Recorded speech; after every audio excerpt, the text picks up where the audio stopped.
passage, I want to say a quick word about a close friend of mine and yours, Joshua Dubois. Now, some of you may not know Joshua, but Joshua has been at my side in work and in prayer for years now.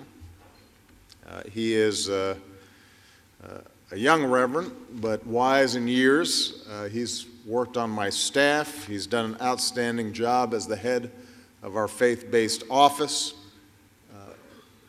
Every morning, he sends me via email a daily meditation,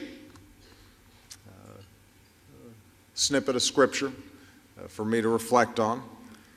And it has meant the world to me, and despite my pleas, tomorrow will be his last day in the White House.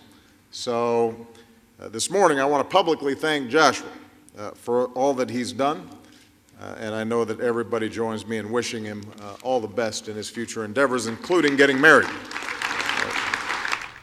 Hi there, I'm Nia Malika Henderson, and welcome to On Background. Every day since the dog days of the 2008 presidential campaign, Joshua Dubois has sent a daily devotional to President Obama. In his new book, The President's Devotional, Dubois gathers 365 daily meditations drawing on scripture and the words of everyone from Emily Dickinson to John Wayne. As the president's spiritual advisor, Dubois has seen the president up close in prayer and in grief as he has guided the country through difficult times. Dubois reveals a president with a strong and evolving faith, comforting Newtown parents, praying for the Reverend Billy Graham, and debating religious freedom with his policy advisors. Here is our conversation with Joshua Dubois.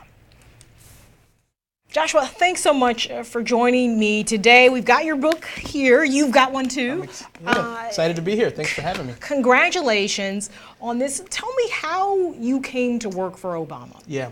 Well, I started working for him in early 2005. I had seen his DNC speech in 2004, and I was trying to figure out if I was going to go down a ministry path with my life. My Christian faith was and is very important to me, and I'd been an associate pastor at a small church, or go into politics. I'd done a graduate degree in public affairs and was interested in politics, but I didn't see too many Democrats who talked a lot about their faith and were really engaging values. And I was watching his speech in July of 2004, and Senator Obama at the time talked about issues that I cared about, and health care, and getting us out of the war and so forth. But then he started talking about the awesome God that we serve in the blue states. And I thought, this is a guy who gets it, who really speaks to his values. And so hunted him down, sent a few letters, got some form letter responses, but finally got an interview and started with him in 2005. I started sending the devotionals years later, but that's how I started in his office. And you left, of course, in January of 2000. February of this year. You sent about 1,500 of these daily devotionals. Lots of them, yeah. Over the course of your time with Obama in that way. And you narrowed it down in this book to a daily devotional for a year. How did you narrow it down? Well, I tried to find the ones that were both applicable for the President of the United States, obviously because I had sent them to him over the years, but also for other people as well. We all face many of the same challenges, how to start our days with joy, how to really get along with people that are tough to get along with. And I tried to find those that would resonate both with the leader of the free world, but also with everyday folks around the country. Right, and in here, for instance, you begin with the story of Emily Dickinson. It's not, people who might expect that it's all Bible verses in here, that's not the approach you took. Yeah, I thought we could pull from a lot of diverse sources for inspiration. The president's a history buff and a literature fan and a jazz fan, and so you'll see everyone from Nina Simone and Johnny Cash to Abraham Lincoln and others throughout the book. And so, that's lots of different sources. And are there particular moments that stand out in terms of your journey with Obama as a sort of spiritual advisor, moments that stand out for you when he was grappling with his faith? Well, I don't want to put any words in the president's mouth, but there are some stories that I tell. The book has the 365 devotionals, but also has an essay, as you know, to begin each month. And so there are some moments where sort of faith intersected with our politics.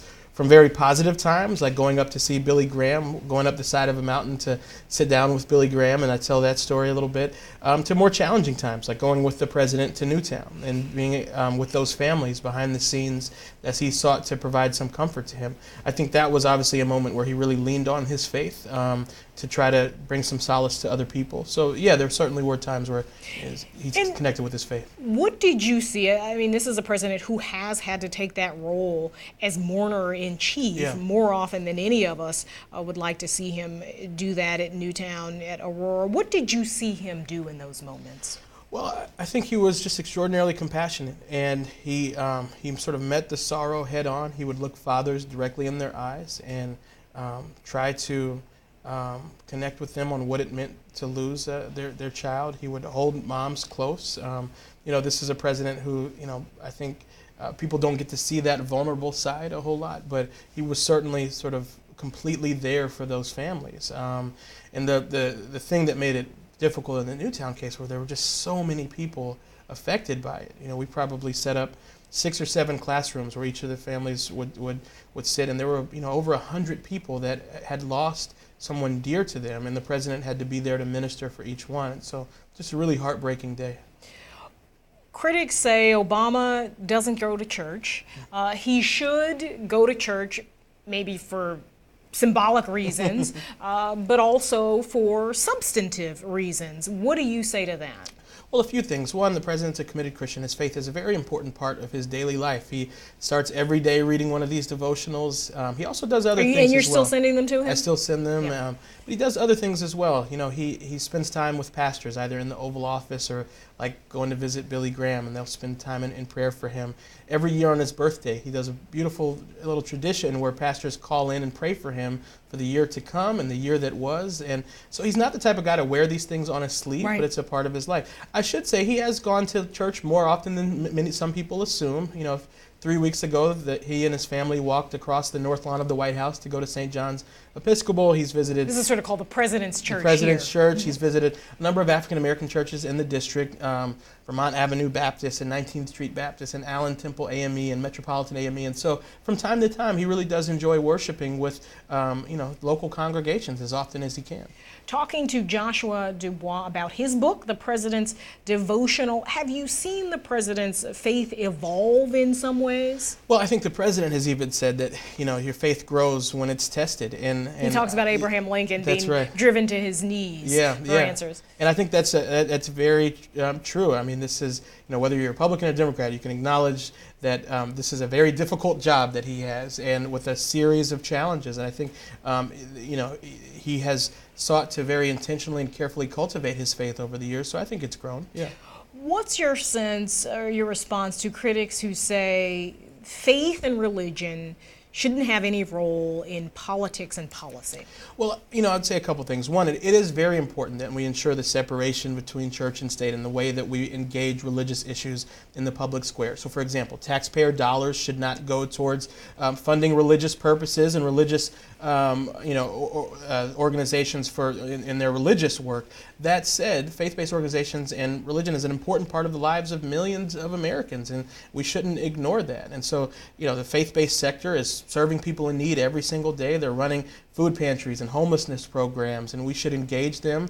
And for politicians, for public officials for whom faith is a part of their life, they should be free to talk about that. That's not to impose that on everyone, but they should, be honest about who they are and where their values are.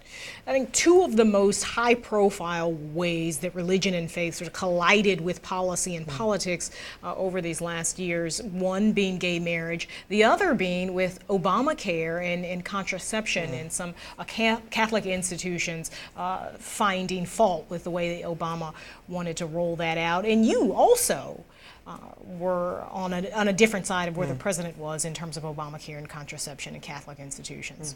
Well, it was an interesting issue, and I walked through the story in the book about something that I really had to learn over the course of that debate. There were some differences of opinion on a very, very important issue that was near and dear to my heart and to the heart of other folks, but I had to be very careful because I think I was questioning others' motives and really wasn't necessarily fighting fair or in the course of that debate. And I had to learn and really grow that, and understand that people can have a difference of opinion of me on a very important issue, but I still have to respect them. I still have to value that opinion, and I still have to treat them as God would treat them. Right. And that's sort of what I walk through in the book. Yeah. One of the first things Obama did after he went on television and talked to Robin Roberts and came out in support of same-sex marriage is that he called black ministers in the country. I bet you were the one to get those folks together on that conference call. Yeah, well, I tell you, it was an important day, and I think it was a day where we saw that believers can be in different places on even very important issues. The president is a committed Christian and stood out in support of gay marriage.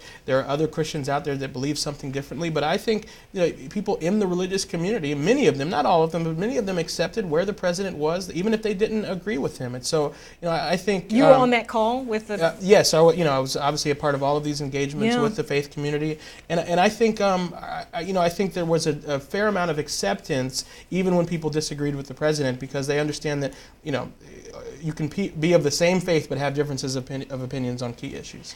Where do you think the black church is now? Because around that conversation, you grew up in the black church, I grew up in the black church, you were AME, I was Pentecostal, then you became Pentecostal, which still can't quite wrap elite, my head around. Talk about what you see in the black church, and I put that sort of in quotes because I'm not quite sure what that is sometimes. Yeah, well, I think it's an interesting time. I think to some extent folks are moving away from the more traditional structures of the church, traditional denominations and power structures, and younger activists and pastors and leaders are taking the church in new directions. Folks like Delman Coates in Maryland, and Otis Moss III in Chicago, and other people around the country are sort of shedding some of the more traditionalism, the structures that were there before, and really trying to be voices for justice and advocacy, trying to preach messages about Jesus rather than religion, and I think it's a very exciting time for the church. And I think sometimes in shedding some of that traditionalism, you have had black pastors embrace what some people might say is outright materialism, this sort of rise of the prosperity ministry is showcased on that show, Preachers of LA, which I'm sure you're a big fan of. Yeah, well, I actually haven't seen it, and I would say that there is you can take modernizing too far. I think it's wonderful to preach the gospel in new ways and try to reach people in new ways, but I think you've got to be very careful, at least in my religious tradition, which is a Christian tradition, to make sure that Jesus is at the forefront and that people aren't actually being pushed away from faith rather than towards it. And I'm not certain that with shows like Preachers of LA that's the outcome. Yeah. What do you make of this Pope? Some people say maybe he's too liberal, maybe he's the figure that the Catholic Church needs to be more modern, to be more relevant. I am Team Francis, I have to tell you. I mean, there's a t-shirt here. There really is. I think that, again, it's getting back to the basics. It's not about liberal or conservative. It's he wants the church to stop putting obstacles in the way of people reaching Jesus, of reaching a really personal embrace of faith. And I think what we're hearing from Francis is that he thinks the church has put other things in front of that, political agendas and divisive issues. Those issues sometimes are very important, but if we're pushing more people away from the church than we're bringing towards it, then that's a problem. And I think that's what we're hearing from Francis. So I'm a big fan of his. I'm excited to see what the next few years are going to look like. I am sure President Obama on his knees a lot at this point, given all of the things that he is facing at this point. What was it like? I imagine you prayed with this president. Tell me about that experience. Well, I think it was, he's, someone of very sincere faith, and he does pray. The one that I remember the most was being with him and Billy Graham. And so we had this beautiful meeting with Reverend Graham at his home. President Obama was actually the only sitting president to travel to Reverend Graham's home. And the meeting concluded, as you might expect, with a prayer, Billy Graham praying for President Obama. And then out of nowhere, President Obama starts praying for Reverend Graham, which I wasn't expecting, but it was just a beautiful moment for him, the President of the United States, to bless this pastor who had prayed for so many. And so the pastors are the presidents. That's right. Billy Graham. That's right. Joshua Dubois, thank you for your book. Thank you for sharing My your pleasure. stories with me today. I really appreciate it. Thank you so much. That'll do it for us today. Thanks again to our guest, author and Reverend Joshua Dubois, and be sure to check out his new book, The President's Devotionals. Now, our Twitter question of the day. This week marks 50 years since President John F. Kennedy was shot dead in Dallas. Do you believe the conspiracy theories around his assassination? Tweet us at Background and use that hashtag PostBack. We'll see you right back here tomorrow.